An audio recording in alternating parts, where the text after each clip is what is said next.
So today's video I'm going to talk about judging them by their fruits and how difficult it is to produce good fruits. In my life. So I was thinking about this. Like, I go to the library most days, a lot of days, not every day, and I read the Bible. And then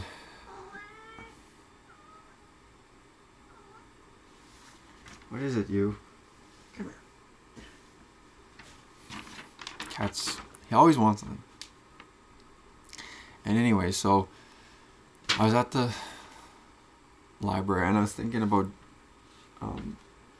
this judge them by their fruits, and I was thinking, well, I just had like the urge or the feeling like I want to make wood carvings because I like working with wood. I took shop in high school, and also I worked on cars. I did auto body, and eventually I worked on airplanes, but I guess I just want to do it like kind of like as a hobby, but as also just to produce stuff. I was thinking I could carve little crosses or crucifixes or carve different things. I feel like it would be nice and I could produce something. And I was thinking about this, and then I took out a book on wood carving, or I went and found one. And I had like the feeling or the encouragement that I could do it. And then also when I was there, I was reading the Bible, and like these black missionaries came up to me. I've actually seen them there once before, and they came up to me again. And there was a couple different ones this time, but one was the same person, but they were talking to me and just saying like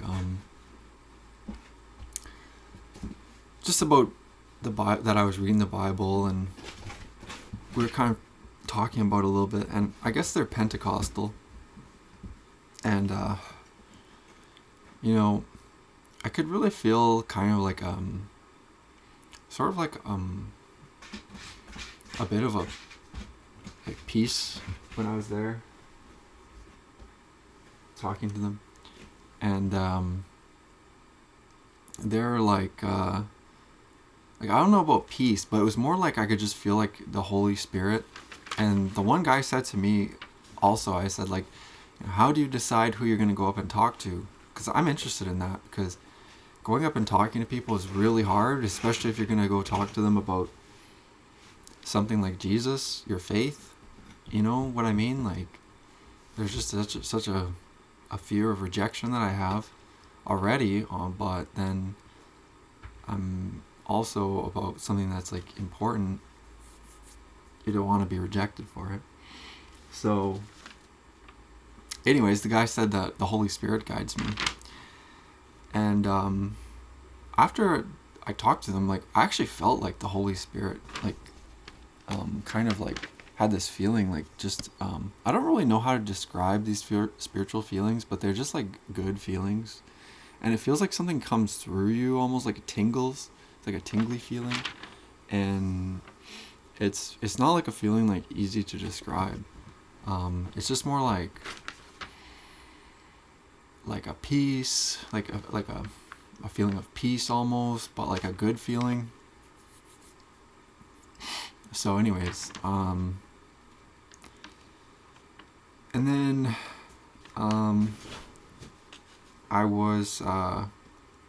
I did this, and then I took out these books on wood carving, and I had like the feeling that I could do it.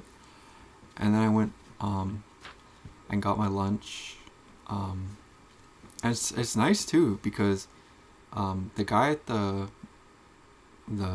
fried chicken place is like Korean fried chicken place. He's nice too, and I've talked to him before, and like a bit of a conversation. And he asked me like, did you just come from the library? I said, yeah, because I had told him already before that I go to the library and then work on my book, and then I sometimes I come there for lunch, and he was telling me he was doing like computer science, but that the market is like so competitive, like it's a bit too much for him. And then also, um, uh, so I talked to him, and I got lunch. And this is a bit of a side note, but it's kind of hard to be racist when the people are so nice. I don't know if that really makes sense, but so I consider myself to hold very controversial opinions, and I don't actually consider myself to be racist, although I think a lot of people would say that I am. Um, and now that my head's shaved, they'll probably be like, "Oh, you're skinhead, racist." But I don't really consider myself to be that there's a superiority in between races, and this is like the highest level of distinction that I can give. And the reason why I actually don't think that there's differences, the reason I think that is because I do believe that all people are equal under God. So on a spiritual level, I do believe all people are equal. But the reason why people would say that I'm racist is because I believe that there's real differences between races.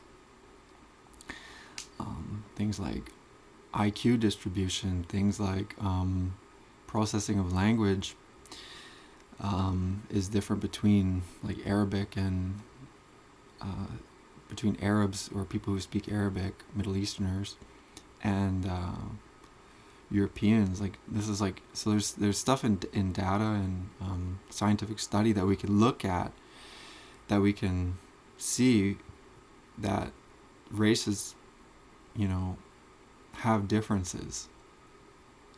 And apparently this is a huge controversial opinion, but it's because of like extreme amounts of brainwashing, extreme narrative control about like diversity is our strength, and but what if there's, but you can't ask any questions about it, like what if things are getting way worse, what if different races of people have different IQ. You can't say those things apparently, otherwise you'd be called racist. So I don't know, I don't really care too much if I get called racist, I guess, but my main distinction is just that, I'm a race realist, I guess you could call it.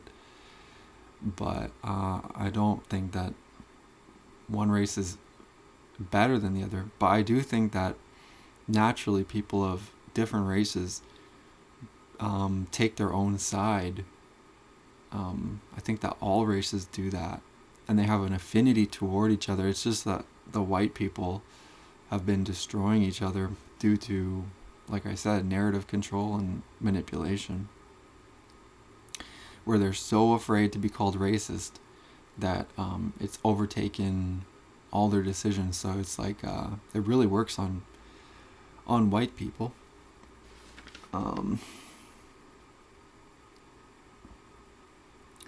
But anyways, my point was though that it's like hard to like actually like. I like black people and I actually like Asian people, but the thing is that it's like, I don't know, it's so strange because I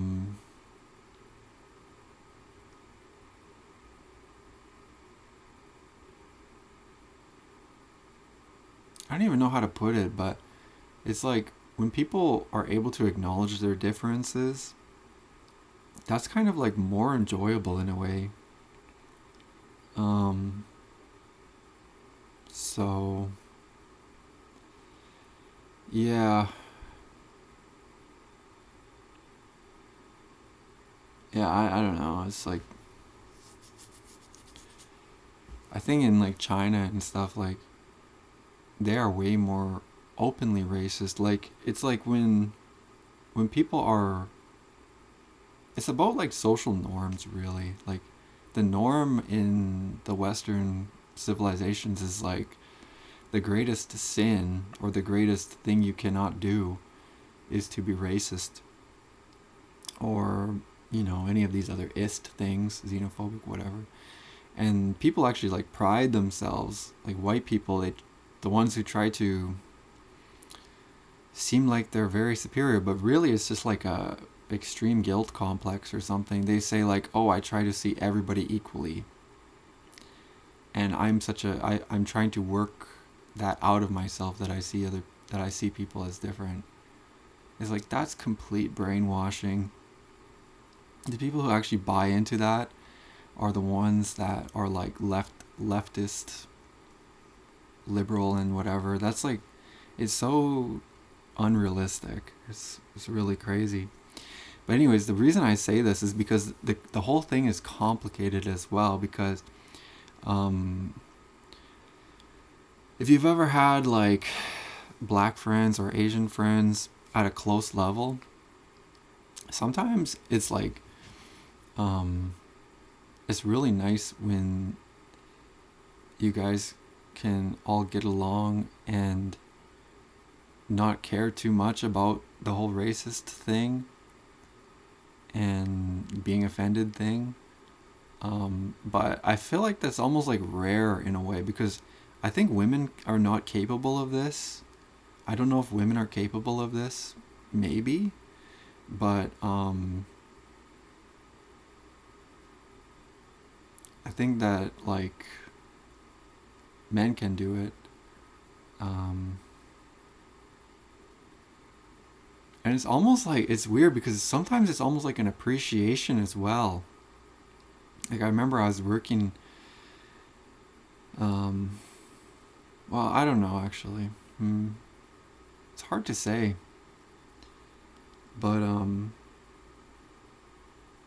yeah, there's so much like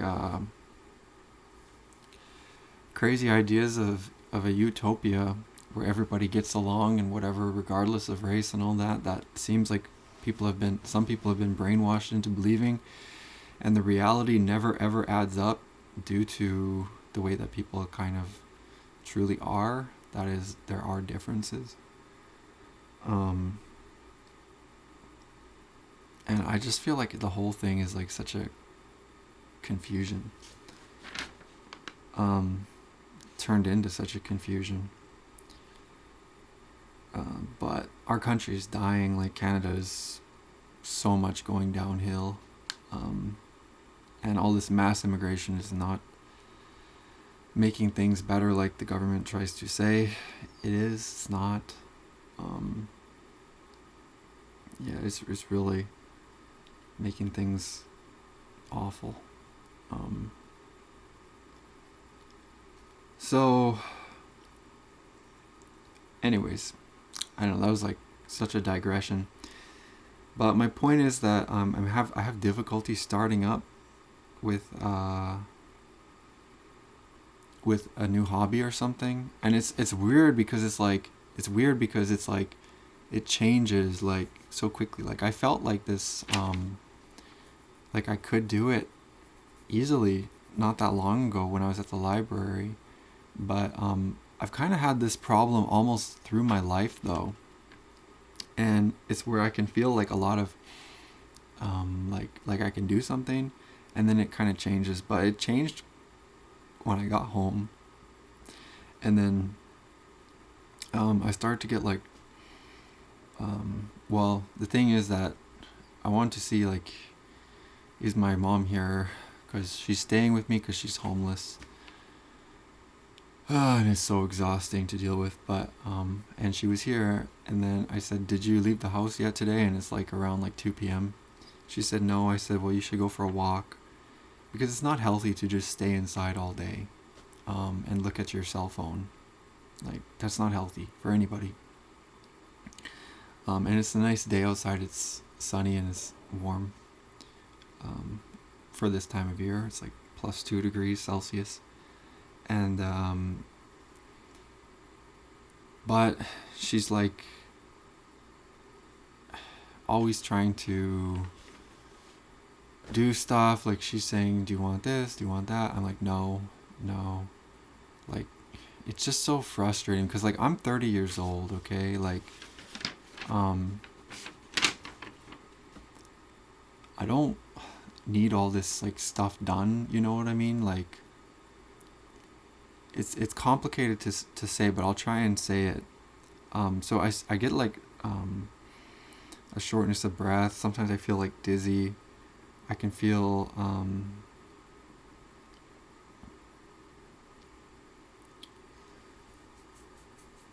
like confusion and all this. And partly why I feel it is because I think, things are not correct. Like things are not balanced. Like there's like almost like, I don't know if it's like a spiritual thing or what, but, or maybe it's like a mental thing, or maybe it's like I'm not even sure, but, I mean, it's kind of hard to figure it all out. But the thing is that I know that I want to do something, and then it becomes very hard to do stuff. And then, so I want to get some wood carving supplies, so I look on Amazon, and there's so many choices, so that's partly becomes confusing. And then my mom's here, and I'm telling her, like, you should go for a walk. And also I just don't want to film a video if she's going to be here, because it's awkward. Like, I don't want her to be listening to me. I don't want, like, really, I don't want her to know, like, all about my life, because I don't trust her, because she's hurt me so much in the past, you know what I'm saying? So if you reveal parts of yourself, like, to people, you want them to, be supportive and so on, especially if it's like your family. But, so I feel like anger, and I feel annoyed, and I feel confusion. And it's like this morning, like when I woke up, she will wake up shortly after, and then she will, try and make me coffee, or like ask if I want a cup of coffee, or if I want like decaf coffee, or try to make me something. And it's like I just say like no. Like, I'm not trying to be super mean or anything. I say good morning, and yeah, it's like it just gets like, it throws me off.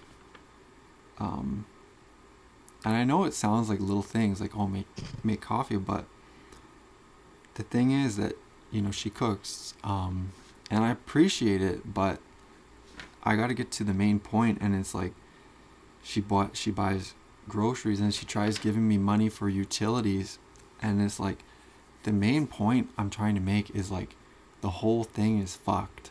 Like, it's under the wrong pretense, it's under the wrong narrative. Why I say that is because it's like guilt offerings. It's like she's trying to do all this stuff because she feels guilty. And it's like, I can sense that. Like, I'm not a retard. Like, I'm not stupid. Like, she's staying here. It's not like, oh, my sweet mother, she just, I'm taking care of her, and, she's staying here, and, like, it's complicated, you know what I'm saying? It's like, that would be a nice story to tell a woman. Like, any woman would love that story. Old ladies would love that story. They'd eat it up. I don't tell it that way because it's not really true. Like, she's homeless. She, it was a huge mess when I was growing up. She was fighting with everybody. You can't say certain things, otherwise she'd explode. There's just like so much instability there. And now it's like, I'm grown up, and I'm providing the stability. When I was a kid, I felt like I was providing the stability unwittingly. It was just like my natural response. And when I got older, like, I'm 30 now, but when I was 20, I did this airplane manufacturing course, and I learned how to make airplanes or manufacture them, maintenance and repair and manufacturing. And I got a job at an airplane factory, and I was making them. And is like, that's because that's what everyone was telling me to do, is like get a good job. And so I went and did it. And then everybody started telling me other stuff, like, oh, you're going to be there for your entire life. My friends are making fun of me.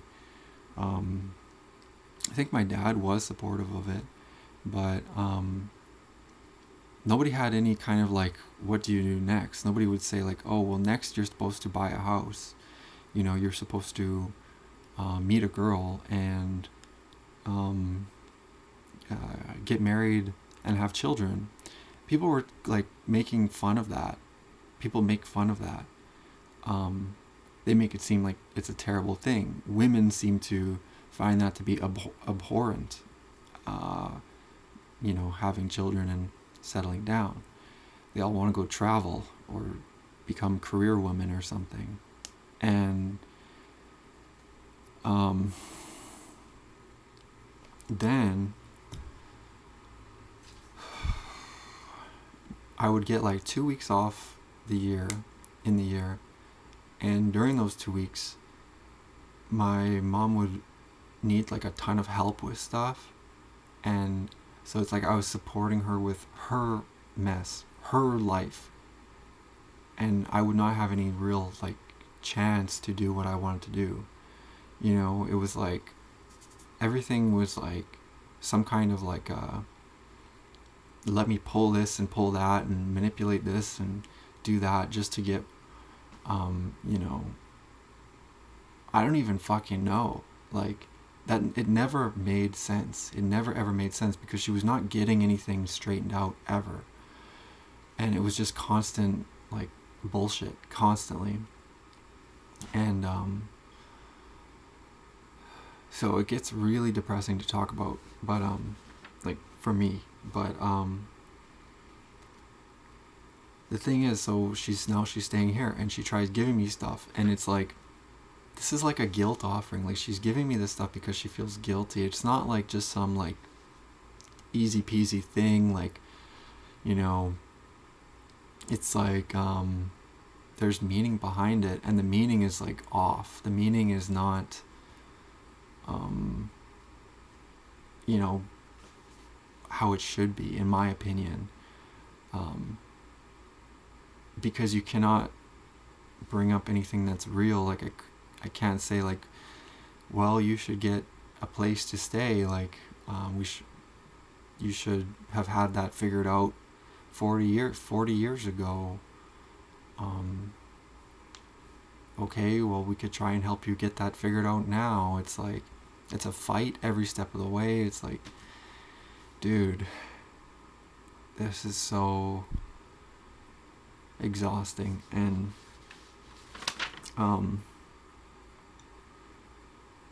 yeah, so guilt and shame is the reason that she does this stuff. And I've been praying that God would heal guilt and shame from my family, because I do feel like it's like a family thing. And I feel like it's probably like generational, and however you want to put it, but it's like only God can really help with stuff like that, because when you try and help somebody who's homeless or has drug issues or like substance use addiction or trauma, childhood trauma, family trauma history, PTSD, whatever, it's never one-to-one. If you try and help somebody who has an anxiety disorder, it's never a one-to-one thing. It's never 1 + 1 = 2. It's, you say, here's one and here's another one. If we put a plus there, we can add them together, and then there's 2 of them there. It's not like that. It's like, here's one and then here's another one, and they see the other one and they're like, they freak out, like, that won't work, that is scary, that's hurt me in the past. And you're thinking, okay, 1 and here's another one, and we put a plus, okay, there's 2. And you think like that, like logically, when you're trying to help somebody, but they don't think like that. they think emotionally. And when I say one and one, I'm saying, okay, you want a place, you don't have a place to stay, you're homeless. There is there are public services that you can call, that they have people there who are trained to help you through finding a place and filling out the forms and doing all the paperwork. Okay, so we take that, and then there's you. You can phone them. Okay, there's a phone. There's a place you can call. There's a phone. Add them together. You call that place, and then you can get a house. You can get a government funded house, or you can get somewhere on the wait list, or you can get on the track. There, you can begin asking. No, they're like, this hasn't worked out for me before. You don't understand. When I was this old, I'm not going to talk about that, Oh, but then the government is so terrible. And so it's like, fuck this. Like, that's my reaction after a while, because I'm like, this is so annoying. Like, this is so frustrating. And then my reaction is like, I shouldn't be having to do this. So that's another big piece of it, is like, whose role is it? And then it's like, dude, we never get anywhere. It's like impossible to get anywhere. And then so eventually people are just like, fuck this. We've been trying to be nice. We've been trying to help, but there's just so much horse shit. Let's just forget about it. They can go stay in a camp outside. I'm not saying my mom needs to go stay in a camp outside, but I'm saying that that's what people eventually, they think. Like, they're like, yeah, don't try and help homeless people. They have problems. Like, don't try and help. There's somewhere they can go. They know where they can go. And then the homeless people, they're like, oh, fuck everybody. Nobody understands. They just want to put me on pills. They just want to put me into a tiny little room. They just want to shuffle me away. Like, yeah, so it's just, the whole thing is so incredibly complicated and gets so complicated. And that's why I say that I tell people they need to pray. Like, God is the one who can do this stuff, because it's a change of heart, really. Like, a lot of this stuff is really a change of heart. You know what I'm saying? Holy cow. So anyways, I tell her, no, I don't want your money. Like, I'm telling you, you can stay here for free. I'm trying to help you. Don't try and give me money all the time. Like, and it gets annoying, because like, some of it's like, oh, I'm just being nice. But then I'm like, oh, well, that's not really nice. She's doing it for a reason, so that she can say, I'm not just doing nothing here. I'm trying to help, and I'm contributing and all this. I'm like, I actually don't need any of that. What I need is a mother who's like stable. What I need is like, some kind of acknowledgement of how bad it was when I was a kid. Like, those are more things that I need. You know what I mean? And I need someone who can like be encouraging for me too. Like, if I want to do stuff. But the whole thing is so energetically tangled up and screwed up. And that's another thing I don't like. I know I'm ranting here, but I do not like enmeshment. So this is a psychological term, and it's just like, when your feelings with your parent, especially the mother, become enmeshed, meaning that they become to the point where you cannot really identify how you feel as much anymore, because the mother uses the child as some sort of like how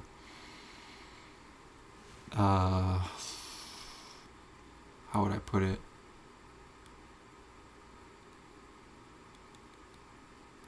An emotional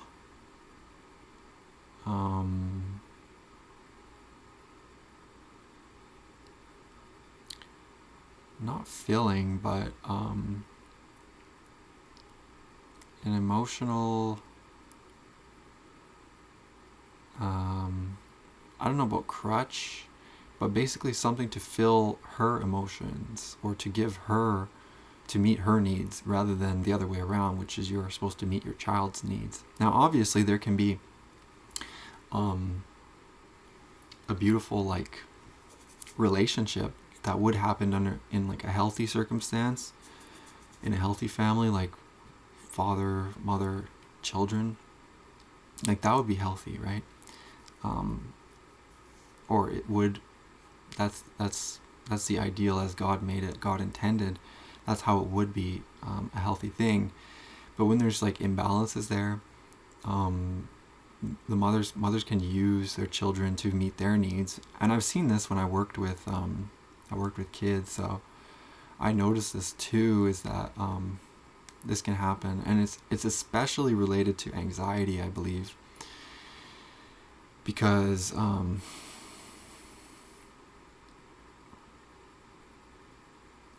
yeah. Anyways, it gets so complicated. I'm not gonna get too much into it, but that's why I refuse some of the things that she's trying to do, because I'm like, she's just doing it because she feels guilty, and it's tangling me up in it too. So it's like, I need to have boundaries around this. You know what I'm saying? But it's really confusing. And in the Old Testament, they talk about guilt offerings to the Lord, to God, and they would do stuff like that when someone had sinned. Is that they would give a guilt offering to the Lord, so that the Lord would, I think, release them of their guilt or forgive them of their sin. So that's why I tell her to pray, that's why I tell my brother to pray. Like, if they feel guilty, ask for mercy from God, and, God is merciful.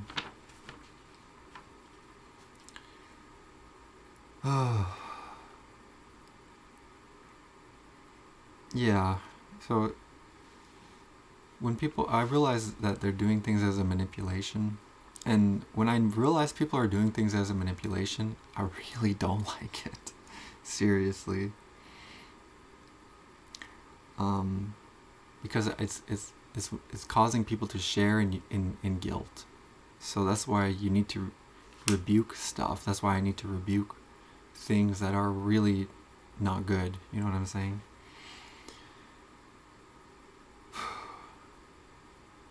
So it can be a really difficult, choking, dizzying experience. It can be angering. My brother blew up on me on me the other day because I didn't agree with the narrative he was trying to. His narrative, like our narratives are different. So it was like, boom, like a volcano. He blew up on me.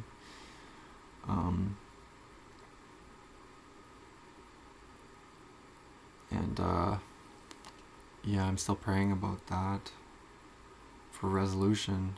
But it's really hard to do anything when your family undermines you and attacks you and shames you as well.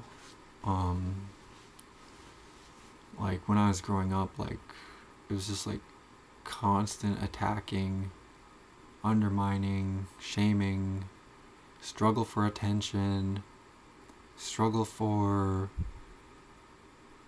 good things to happen that people could share in. Whenever anything good was happening, it would get just like killed so fast.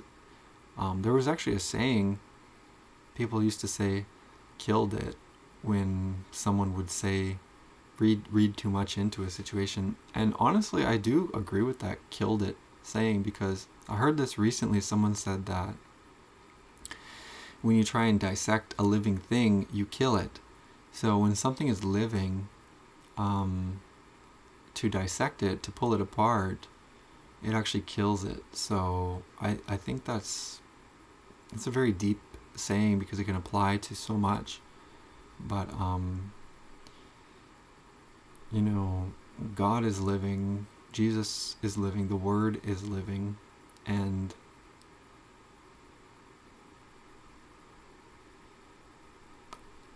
yeah, I think we need to pray and exist with and in the Holy Spirit, and in God's Word, rather than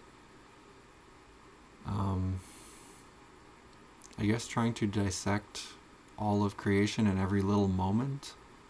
I'm not exactly sure the exact parameters of that, but I do think that things can get really bad after a while of too much dissection.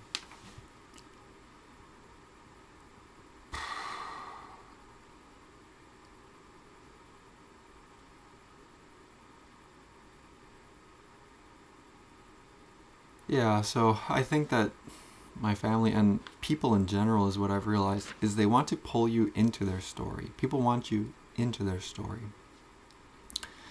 I think this is kind of natural in a way, but I do think that when people are at a low level of consciousness or living in guilt, shame, sin, living in fear, living in survival mode, they want to pull you down into that because it's a justification. What I mean is that if someone is living very low and feeling terrible, they really feel misunderstood. They feel like they want people to understand what they're feeling and to be there with them and comfort them. But, I think that over time and after enough, let's say, time to being hurt, that eventually it's like so angering, and the heart gets so hardened.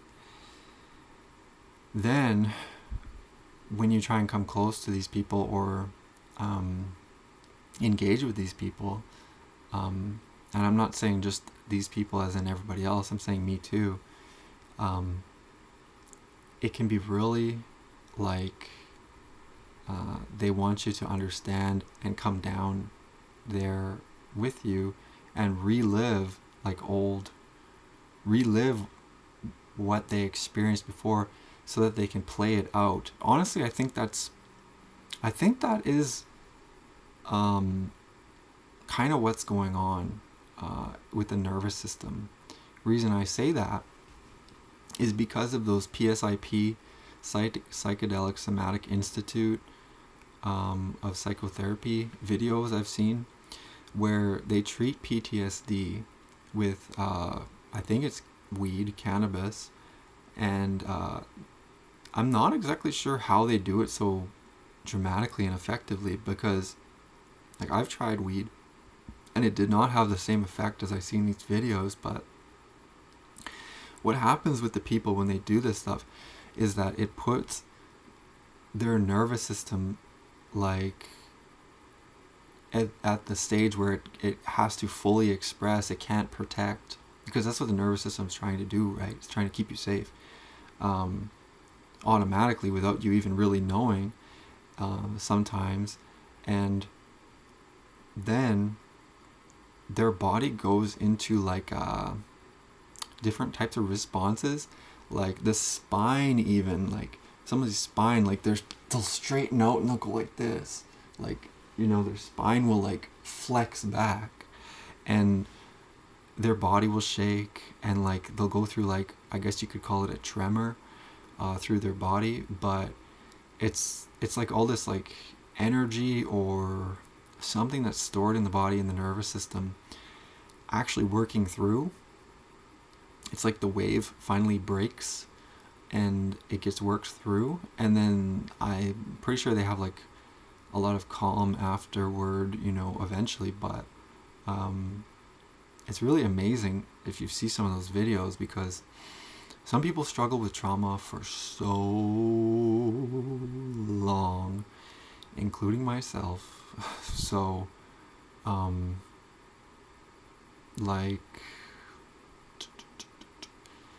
just amazing to see. But the point I'm trying to make is that a story can form around this, and people kind of want you to be in their story, and sometimes it can be they want to feel again, I think. People want to feel, you know what I mean? And when we're around other people, that's so natural to us. We want to feel and experience around other people. And yeah, so it can really activate like our old patterns, like what we learned when we were children, or going back to whichever experience that we had where we formed some kind of response pattern. Yeah, so but I do believe that that is like it kind of is at like a conscious level, like a level of consciousness and worldview level, and that will change.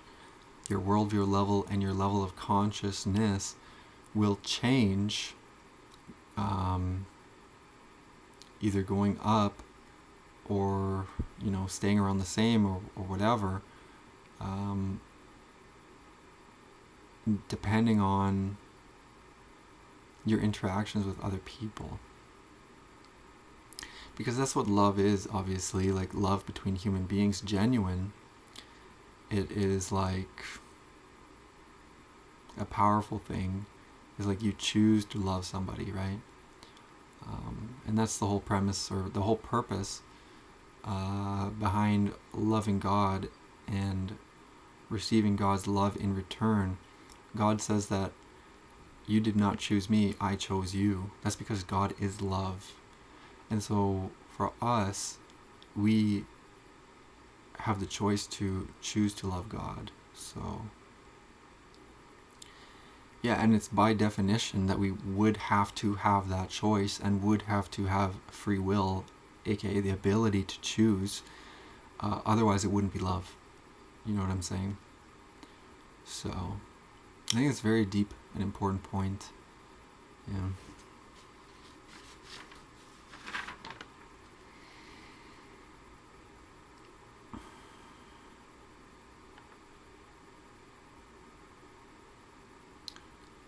So back to my main point. Trying to start up good things like wood carving, because how will you know if something's good? Well, you judge them by their fruits. How will you know if a tree is good? Well, you judge it by its fruits. That's what it tells us in the Bible. It's hard to do this, especially when you have, like I do, you have difficulty in your family, and I would say identity issues as the core. That would be partly I don't know about the core, but that's, yeah, I guess you could say the core is identity issues. Reason I say identity issues is because in a certain sense you are what you do, or people can be found in what they do. And there's sayings like, judge somebody by their actions. See what people do. Don't just take their word for it. And I do believe that's true, because we're all doing stuff. Stuff is happening all the time. People are doing stuff every day. And their actions are a reflection of what they believe and what they say. And so it's all kind of like interconnected in a way, you could say. But our actions really do have like a loop or a feedback loop with our identity of who we are.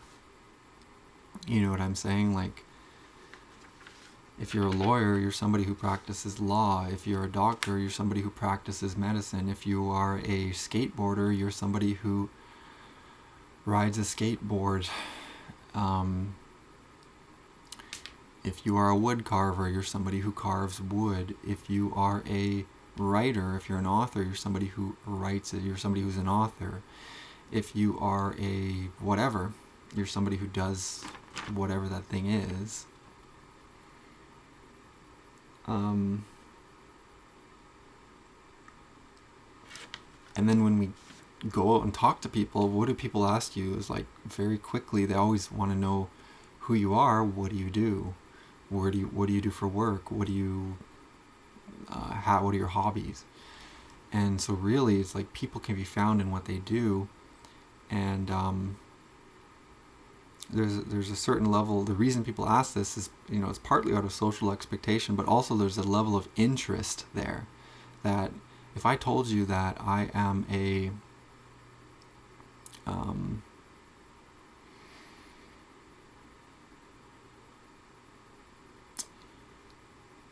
if I told you that I am a archaeologist and I work in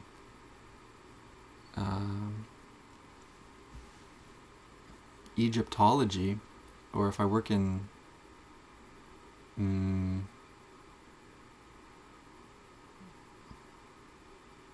I don't even know.